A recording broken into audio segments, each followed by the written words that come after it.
Whenever you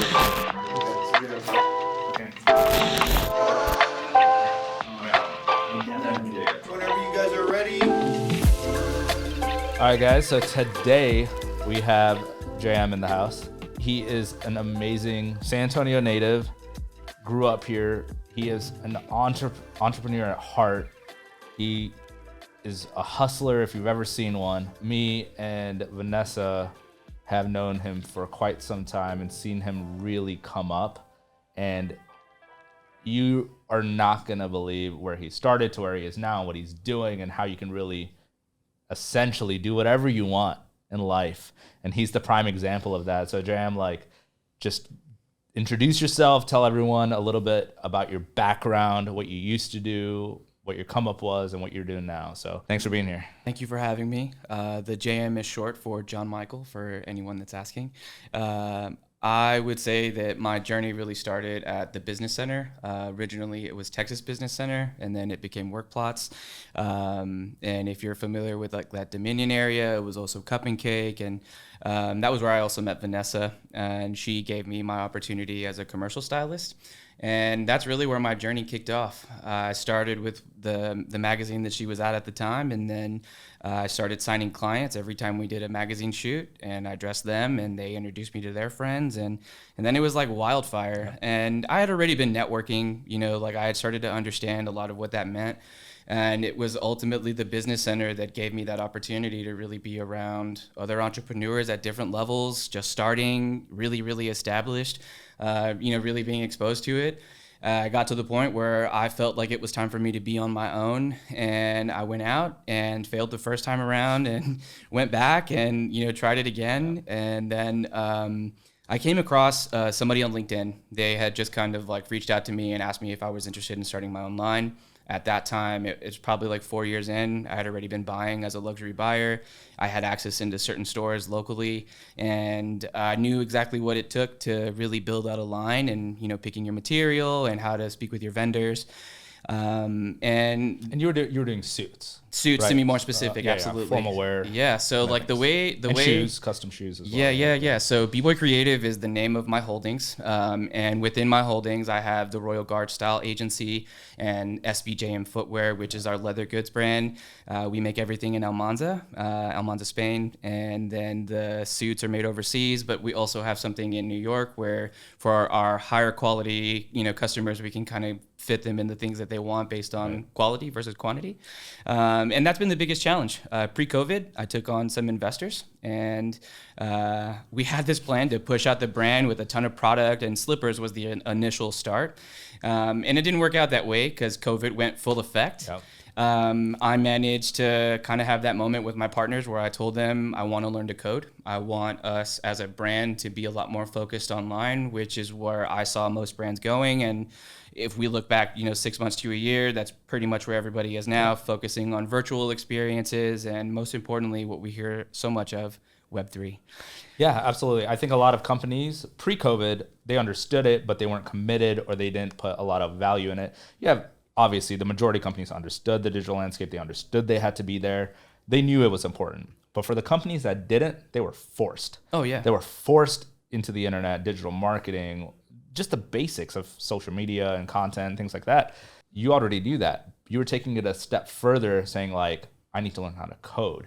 And so in Web 2, you initially got into coding in Web 2 traditional for what purpose? To save my businesses. Yep. I was at the point where we were just kind of hedging money, and I had to make that call whether or not I wanted to just kind of pull the plug and, take that route of, I failed this one, on to the next one. But for me, I wanted to give it my final say. I've been doing this for close to a decade, and my brand, I think, is definitely well known within the city. And it's certainly not known as the biggest brand, but the brand that just never quits. Right. And the way I wanted to take it and approach it was from a data standpoint. Now I want to be able to actually give my business partners a marketing and sales strategy that is actually backed by data. And a part of being a JavaScript developer and full stack, more specifically, we look at artificial intelligence and machine learning and creating our data sets so that we are now basically building out a platform that when we are looking for like towards the future with the holdings, the idea is that we would invest in other brands. We would help them basically onboard in that exact same process that we have. And after a few years of testing it, like we'll look to go into the future to sell the technology as a royalty. I'm fortunate that the people that are behind me are way more experienced in business than I am. It took a group of people to really figure out a plan and the trajectory for how we were going to grow. And, we may not be in the public eye for a few years, but we're getting the tools in place. Last year, we launched the SPJM application, and then it's also an online store. And then within the next couple of months, we'll launch the application for the Royal Guard. So everyone will have that ability to purchase product at a certain price point online, where we're focusing on a specific demographic. And then everything in person is going to be private, by invitation only, our whiskey tastings of, premium stuff, the things you would expect for that level of service. And coding, I think, has made me a better problem solver. Yeah, absolutely. When you say full stack developer, for the people that don't know, that's essentially front to back. Everything in between, you're doing it all. Yeah. And the reason you decided to learn this opposed to hire out is funds, most likely. Yeah. It's why do I need to hire someone else when I can learn this myself? And what was the moment when you realized, okay, look, I have Web2 experience. Essentially, I'm a full stack developer. I'm helping my businesses. What was your intro into Web3? What put you onto that? It was a client.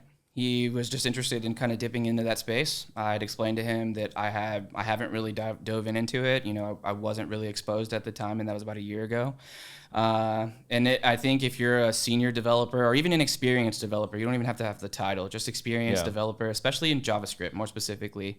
And if you're trying to get like down to the micro, it's React and React Native development. A lot of the content that you see out right now is wrapped around React development and going into blockchain. A lot of Web3 developers who've been in the game for a while are trying to pull as many Web2 into this Web3 space where they're creating contracts and whatever it is that they're looking to do. There's no such thing as a Web3 developer. I mean, in terms of they're all Web2 developers that are now learning Web3. Yeah. So it's kind of like foolish when I see companies we're looking for an experienced Web3. What are you talking about? Experienced Web3 developer? These are that's kind of like a running joke too for like developers that have been in the game and have applied at a lot of places. You'll know companies that have their HR just kind of write out the job description versus like the lead team engineer or someone that actually knows what your tech stack is and these are the things that you should know. And that's kind of like the fun part about being freelance is that I do get to avoid a lot of the corporate stuff. Because you do see it, and I say this a lot. I think it was actually at your NFT event. You see a lot of the front end, like a lot of the consumer part of it, and people kind of like diving really deep into this portion. And I feel like corporate, it can quickly become convoluted. You miss the core points of Web3. Like it's decentralized. Everything should be free, open source, there should be no problem. So for me, once I really dove deep into it, obviously most people want NFT contracts. That's what they want. They want to put that out their own collection, whether it's for a brand or just something that they're looking to kind of like dive into because they like the space. They're not really doing a ton of the research in longevity, and that is the contract itself. Right, absolutely. So NFTs, and we've talked about this, I think it's a good entry point for people. It's easily consumable for them to understand, like, hey, you have this art, you have this contract that has a set of rules, you have a community that kind of backs this. It's in concepts that they can understand. But the true nature of Web3 lies in the decentralization of the blockchain and these smart contracts that live upon it. And the scope of what these contracts are truly capable of is insane. So before we talk about that, let's talk about what you did to go from Web 2 to Web 3 as a developer. How did you make that transition? And then we'll touch back on the importance of smart contracts. It's not as difficult as it sounds. Like, you don't just wake up one morning and you're like, all right, I can put all this stuff on my resume now. It's like anyone that's experienced in code will tell you it's trial and error. Like, you're going to see a lot of stuff online where people are just coding out real fast. That's farce. That's not true. They have a finished copy that they spent 3 days on before they recorded.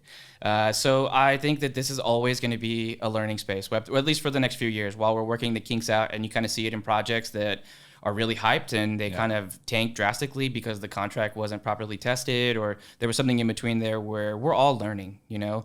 As a developer, especially as a senior developer, something that they look for at any place that you're working for is, are you open to new technologies? Are you open to taking the time to learn it so that you can apply that skill set to our tech stack and help us grow?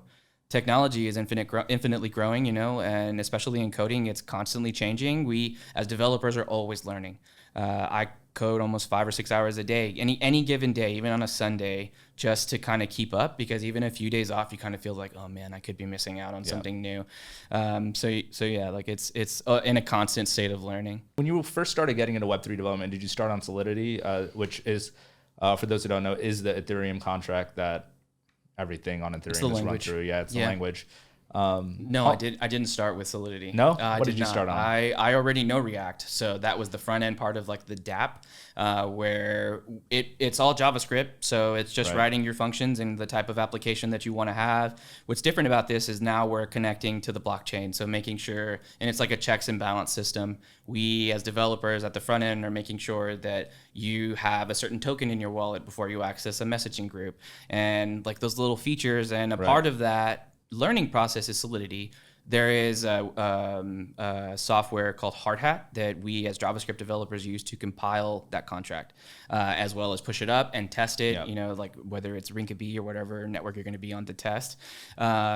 I was a little intimidated by Solidity at first, you know, just kind of like the functions that it can do. And for me, I took such a long time to learn JavaScript. I was really concerned like I wasn't going to be able to pick it up at a fast enough pace to catch the wave, you know, where a lot of people are wanting a Web3 developer to actually be on their projects. But to understand testing as well as building an architecture is a Web2 space, you know. So once you've already done that in this space, moving over into Web3 is just understanding a few different nuances that still give you that same feel. What's different now is I'm no longer relying on a Firebase or an Amazon or a Google to host all my data. It's a private node that is either built in-home, or you're using a separate service like Moralis or Infura or whatever, you know, to like get yourself set up. The one thing that developers and just people in general exploring this space understand generally is that it's immutable, right? Like, so whatever you put on the blockchain is there forever. It's transparent, all that.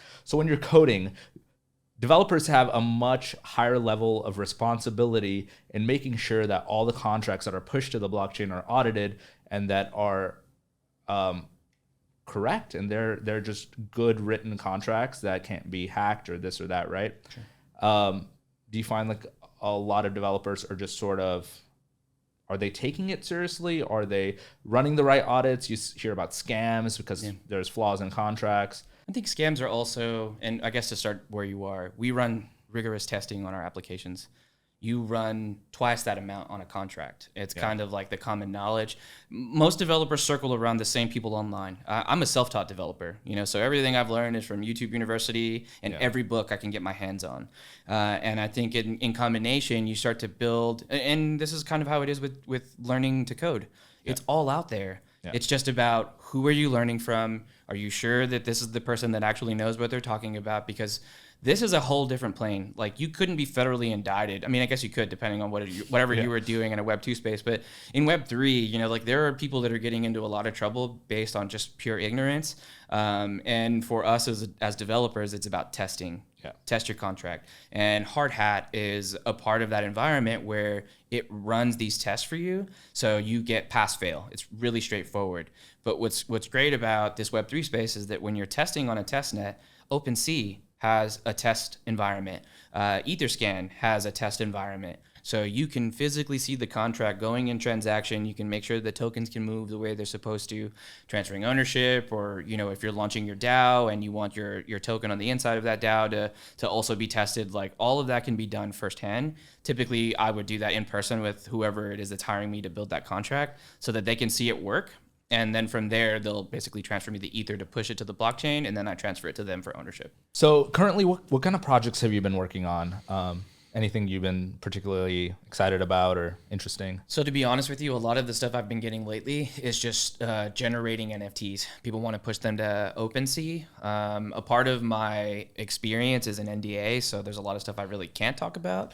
I will say there are a few projects that are really trying to be at the cutting edge in terms of banking, as well as a rental system basically for your home where it's all on the blockchain. Everything is being tracked that way.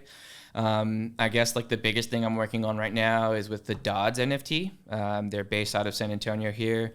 Really cool group. The owner, Isaac, is a good friend of mine, and he kind of, we were brought together again because we kind of like went our ways post-COVID, and brought together again through the artists. One of my friends, Ryan, made the recommendation and kind of brought us together. It's been cool. I will say I'm very slow to just on board with anybody. It isn't like I've just got tons of work, I don't want to work with anybody. It's that you have to really vet, like as a developer, just as much as you as the consumer would vet me as your developer to know everything about me down to the T. I do the same thing with these groups. There's just so much craziness out there, you know, like, and it's a level of trust that you build, because at the end of the day, no matter what developer you use, they will have some type of ownership within that contract that they've written for you. And like, it's just a lot of little gray areas for me that I'm still trying to kind of like work my way through and figure out like, okay, this sounds like a dope project, or like, okay, these guys are already backed by a VC and they've got a little bit of funding, you know, to build an MVP. And so like, it's really about integrating with the right project, not necessarily, you know, like, I mean, NFT projects are so abundant. Every day there's a new project. So it's not about getting a project. I totally agree with you. It's developers have such a huge responsibility for making sure that the projects they are taking on are valid, because you just don't know anymore. You just don't know how legitimate these people are that want to launch this stuff. They can create a 10,000 piece collection, have an artist, this and that, run it. They could rug pull. You can never know. You just don't know. So obviously, NFTs are just surface level Web3. It's going to be here because they're collectibles, they're fun, people can make money off of it. Great, right? But what's really exciting about Web3 is the smart contract we've been discussing, and how business is going to be able to utilize smart contracts to really further their plan. You were talking briefly about real estate. You know, you can write a smart contract where leasing options, escrow, everything is just handled by a set of rules. It would ultimately be a DAO. So to kind of start at the top, for me, NFTs and how I see it, when I'm looking at a project, if it doesn't have a DAO, and I'll tell you, there's only been one project that we spoke about that I just jumped into it because I caught FOMO. If it doesn't have a DAO attached to it, I'm not really interested in it anymore. You know, like I want to see longevity. I want to see. Explain what a DAO is real quick. Decentralized autonomous organization. And it is, in the easiest way to explain it, it's a business without people. It's trustless is the word that you're going to hear a lot, but it's basically your internal corporation that can have its treasury, your own unique token for a governance, which is ultimately your board that would determine the direction of the company. A lot of times these DAOs include a voting application where everyone with that token can now vote on special projects or ways that money can be spent, or allocating money for a new developer, whatever it is. It's basically where your organization comes to meet, but it's also how that decentralized feel where you don't have to worry about Bernie Madoff, you know, like taking all your money or hedging all your stuff. Like it's for me, that is really where I really started to get interested in Solidity and understanding Ethereum and just general Web3. But what I will say is that, like the NFT stuff, that when you spoke about it, like right now it's just the surface, especially a couple of years ago, people were just really into the art, really like a year ago, heavy art, and not really understanding utility, how to read that contract, how to really understand a group's direction. And I love to kind of talk about Bored Ape the most just because it's so popular. Their roadmap doesn't have any of the things that they're doing now, But I also know they weren't anticipating a $4 billion valuation, the massive organization that they have. And what you'll see NFTs become in the future is someone like Nike. They have a product and they want to release that product. But instead of them putting all of that money into a shoe that may or may not sell and having to create this market where they now have to sell that product at a discounted rate, they can create an NFT. The NFT does well in the metaverse, then they'll make a small batch or a limited run in the real world, you know? So like, and they're funded for it already. Yeah. So. Yeah. And that's the best part about it. And I think for me, I look at everything from a business point of view. You look at an NFT project, you think about a startup.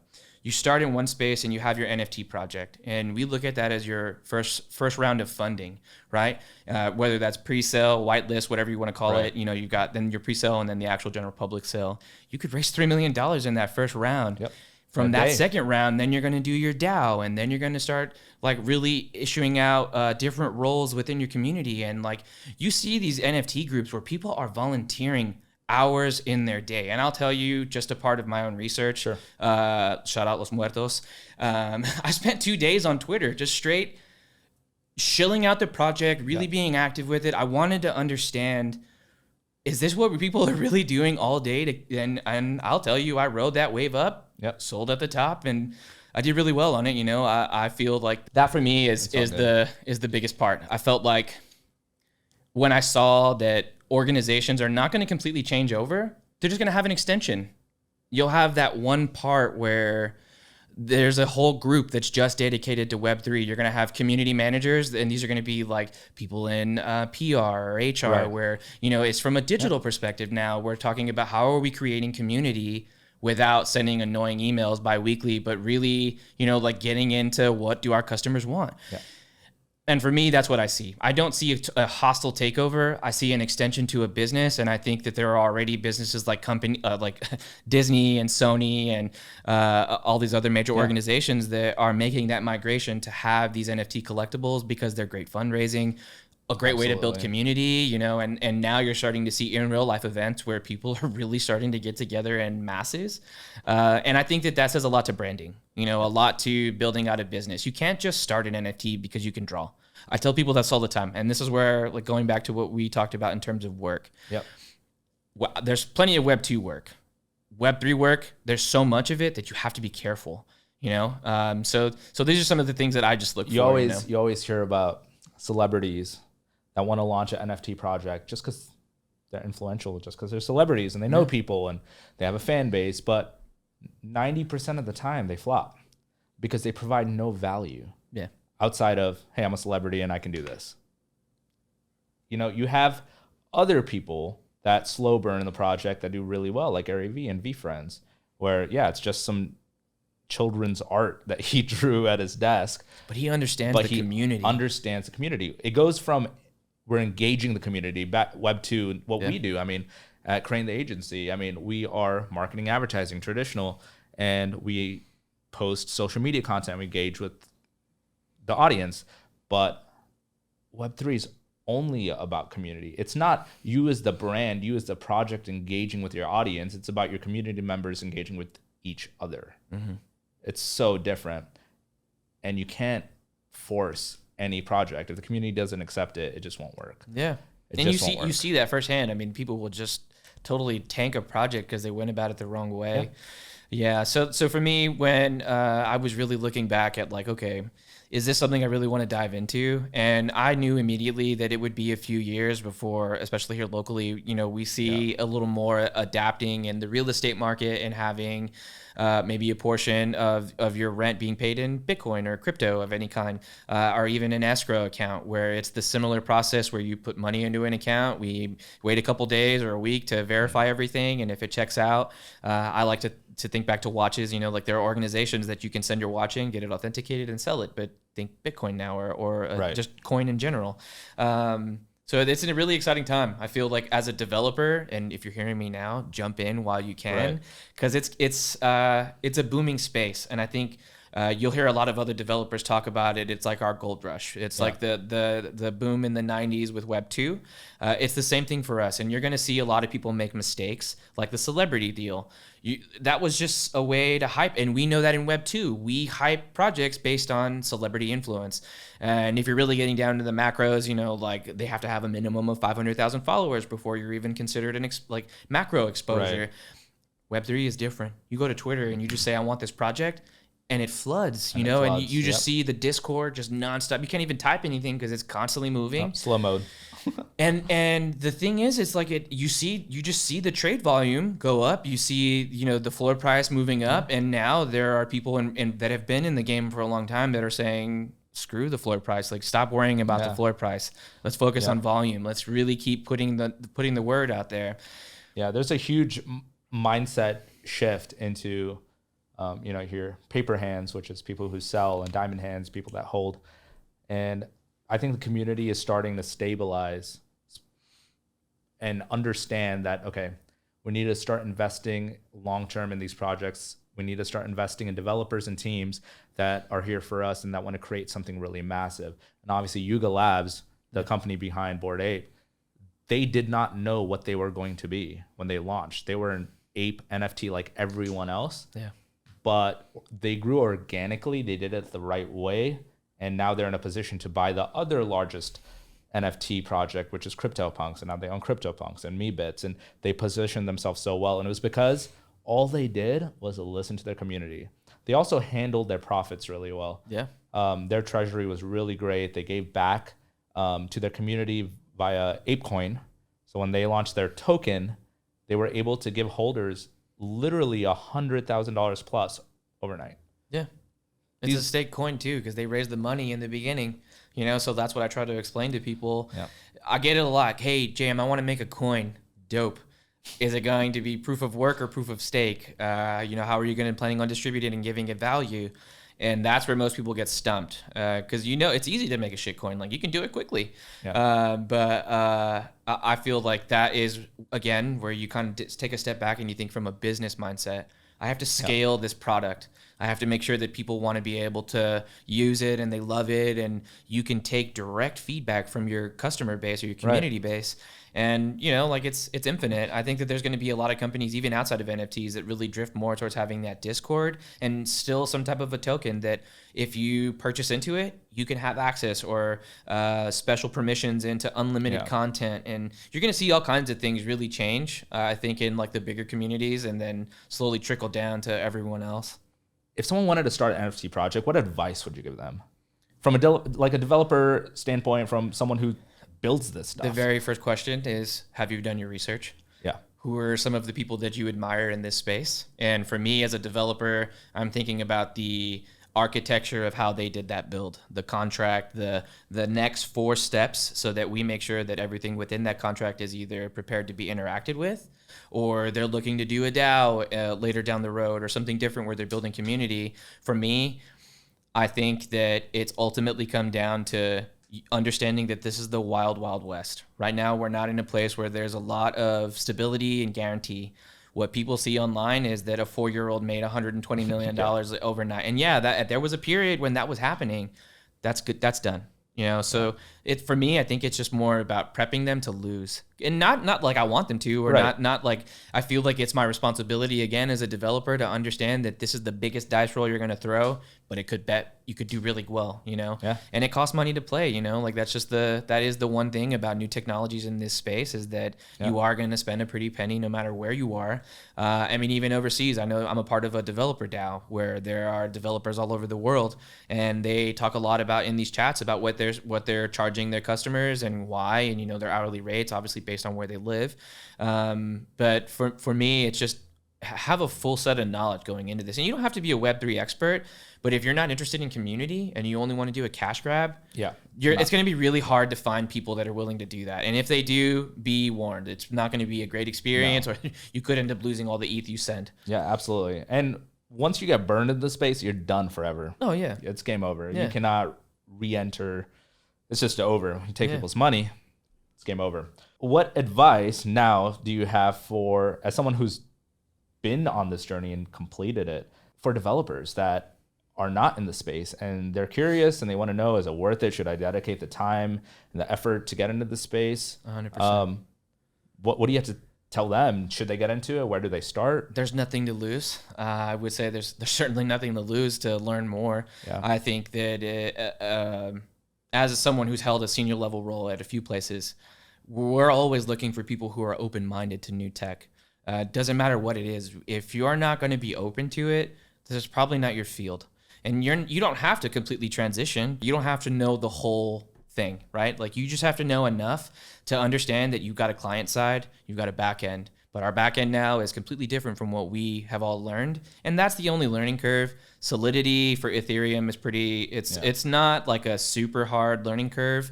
I think if you are familiar with JavaScript or even if you're writing in C#, like you can pick it up relatively quickly. The documentation is there. But when you're doing something like Solana, now you have to do Rust, like any environment, you know, Right. you choose if I want to be an Android developer, I want to be an iOS developer, Right. or Swift or whatever. whatever. You know, it's the same concept. I still think that everyone should dip into it just to try. I was weary of it, and I feel like I missed out on a lot of opportunity and money, you know, to really do this full time. But yeah, I think everyone should jump into it. Are we still early? Yeah. I think from a developer's perspective, you're certainly early. Yeah. You're going to see a crash. There's no way around that. Like from the crypto crash that everyone's talking about, the NFT bubble that's supposed to burst. We're going to see that. Developers are going to keep chugging along because Right. people are still going to be making NFT projects. They're still going to want coin.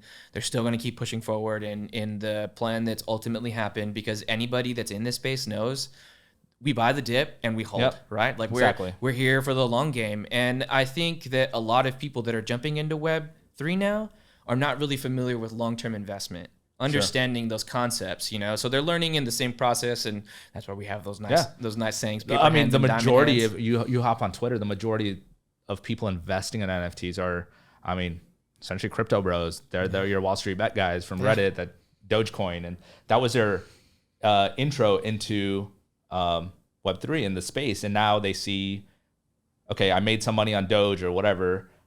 Now I can make some money off of NFTs, and they jump in without realizing that, like, the value, like you're talking about, there'll be a crash when everyone realizes, okay, it's not as easy as I thought. But the people that continuously strive to understand this landscape, that spend time learning how it's built and what it's going to be and the true nature of what this will be in the future, and just how much of a difference this technology is going to make, they'll do fine. Oh yeah, They'll be all right. it's not going anywhere. I feel like if you're really looking at the landscape and where we are now, there's a lot of learning. There's gonna be a lot of, unfortunately, no matter what, you're gonna have those evil people that are just doing dumb things that are gonna steal from you. Learn about hot devices and cold devices. Don't give your information, especially like your private key passes. No one in this space should ever have your private anything, you know? Yeah. I feel like it's also a combination of consumer ignorance, and we live in this world where the customer's always right? In Web3, everyone gets the bird if you don't know what you're doing. Like, it's Right. just how it works. You have a responsibility to yourself to understand the technology you are utilizing. And it's simple as, like you're saying, understand cold wallets, hot wallets, understand what you should connect your wallet to, where it's from, so everything. It's a long, complicated. Actually, it's not that complicated. It's really not. It's really not. super Let me take simple, that back. But it's also like one of those things, and for me, it's a lack of better words. Let's just say general public without saying like ridiculous things. General public tends to move en masse without really thinking about how things are done, you know? And then a bunch of people get screwed over, and they're like, oh, scam. And then, it was definitely a scam, and anybody with experience would have been able to spot it instantly. Right.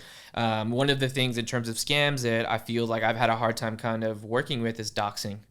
Some people don't want their family to know that they have $5 million in their crypto account or even in their bank account, because it can completely change their life. But at the same time, I understand that trustlessness where you want to know the people that you're basically handing your money over to create these organizations, which is why you'll hear me talk about DAO a lot in these type of scenarios. It prevents all the greediness and human nature in itself, you know, just exposing yourself to something that could potentially misguide your judgment. Yeah, absolutely. A DAO is there to do that, and maybe that's just another conversation because there's so much within a DAO that you can do. And same thing with just the general public. I think you should just know a little bit more about NFTs. Do your research. There's plenty of stuff out there. Moralis.io, I think if you're interested in understanding a lot more of the backend and chain and DeFi, Whiteboard Crypto is a really big one. Chainflueent also is the next up and coming. So you're going to see a lot of people sprout with education, and I think it's important, you know, because this is the future. Yeah. No matter how you look at it. For me, code has always been the future. As a retail owner, somebody that has been in this fashion game for a long time, understanding now how to merge these two spaces is invaluable. And I feel like if you've got an entrepreneurial mindset, come to Web3 because we want you here. Yep, it's the gold rush. So, with all that said, any final thoughts? Anything you want to get off your chest? Anything you want to plug? Whatever. Download the SBJM footwear app. We're on both iOS and Android. Had to do my plug for my partners. There you go. But for everyone else in this Web3 space, if you're still trying to figure it out, you're not going to be too late. This tech is going to be here forever. If you're rushing and you feel like there's not enough time, I'm here to tell you there's plenty of time. The dynamic of how you push your product is going to be a little bit different, like as this market grows and as things change, there's still a lot of learning to do. So we just have to also make sure that we're doing our due diligence and understanding what you're getting yourself into, because this is still the wild, wild west. Absolutely. My guy, JM, appreciate you so much for hopping on.